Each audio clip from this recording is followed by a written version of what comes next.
Here is Mukwala, chance for Asante Kotoko. Mukwala! Asante Kotoko in the lead, 8 minutes into the game, and guess who?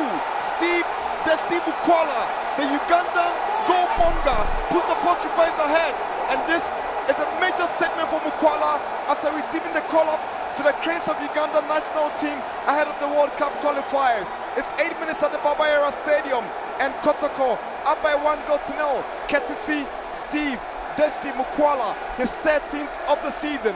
Kotoko 1-0. Look at the ball floated for Mukwala. Winimi unable to catch up with the pace and strength of Mukwala.